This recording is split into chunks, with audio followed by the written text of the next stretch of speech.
Right, guys, so best hand traps, let's get straight into it. Moonlit Chill, D, don't play it, there's a better card. Contact C, the problem with this is that it doesn't really necessarily hurt Despia, because if they play Sprin the Iron Dash Dragon, they can out this. If they play Verte, they can out this. If they don't play it, it's really good, but then it's not amazing against all the other decks in the format, so I'll definitely put it as C tier, it's not worth it. Ash Blossom is just always going to be A tier, it's never the best, but it's always one of the best. Phantasme is B tier because we're not really in a heavy link format, and even though it's good in the side deck, there are better side deck choices. Dogwood, don't play it, it's bad. Gamma is going to be an STH hand trap again. Gamma just doesn't really change. The ability to destroy and negate is always going to be really, really huge. Skullmeister, I'm actually moving down to B tier. The problem with Skullmeister this format is that there's a lot of chain blocking around, and there's a lot of decks doing stuff that's not in the graveyard. And so because of that, or not necessarily not doing stuff that's not in the graveyard, but things that don't activate in the graveyard. So the combination of chain blocking and non-graveyard activations is quite frustrating for a card like Skullmeister.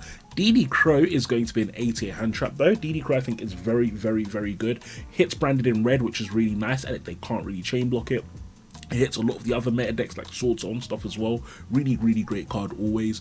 No Material, unfortunately, is going to be a D tier hand trap as well. Just don't play it, it's bad. Lancia, look guys, in my opinion, Lancia is actually like a D tier hand trap as well, but I'll put a little bit of respect to put it at low C. The problem with Lancia is this.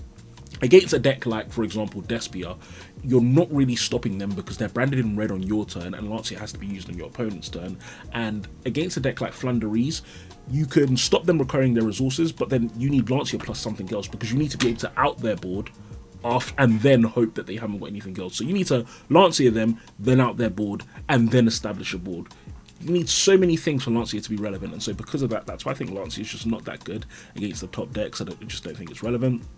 Scythe, even though it's not really a hand trap, is going to be A tier. Ghost Ogre is going to be a S tier hand trap. I think it's just great. Brave Engine, it deals with very well. It also deals with a lot of other things like the Flunder Field spell. Some of the branded fusions as well. It's great to just ogre it, so that it's like, even if they, for example, Mirror Jade, for example, you've outed the Mirror Jade already, and even though they're going to wipe the board, you don't have to deal with it. They're going to have to burn the effect very quickly. Droll, the problem with Droll is that it doesn't hit enough decks, but it's still good, so I'll put it at the bottom of A tier. Bell is going to be an S tier hand trap in my opinion, because yeah, there's just a lot of things that want to move out of the graveyard, and Bell does stop a lot of decks. The chain blocking is annoying. The chain blocking is still annoying, but I do like Bell. The other thing about Bell is I think it's a great defensive hand trap as well, because it can stop Call by the Grave, which is great. So if someone tries to call by a card of yours, Bell does a lot.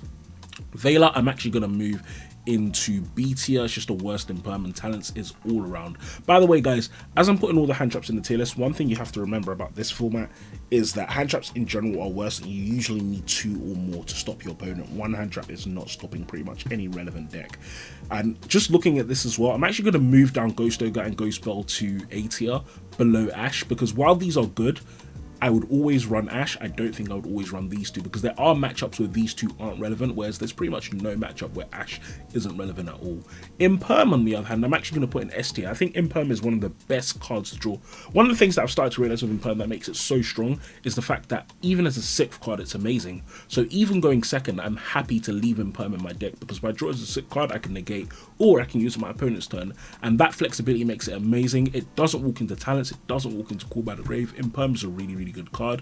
Cherries is actually really good this format. If you can play Cherries, definitely play it. However, I'm going to leave it in B tier, and basically in B tier there are going to be some hand traps which are amazing but very situational. Phantasme and Cherries both definitely fall into that instance.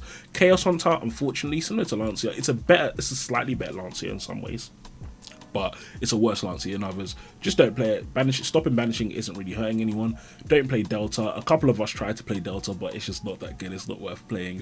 Yeah, it's rubbish. Engraver of the Mark is not relevant because no one's playing Cross-Out Designator. It's the bottom of D tier. Saurabase is not worth it as well. Just, yeah, there's not enough targeted interruption in the game for it to matter. Shifter, look, Shifter is similar to kind of Cherries. Shifter is game winning. The biggest issue with Shifter though is most decks can't play it.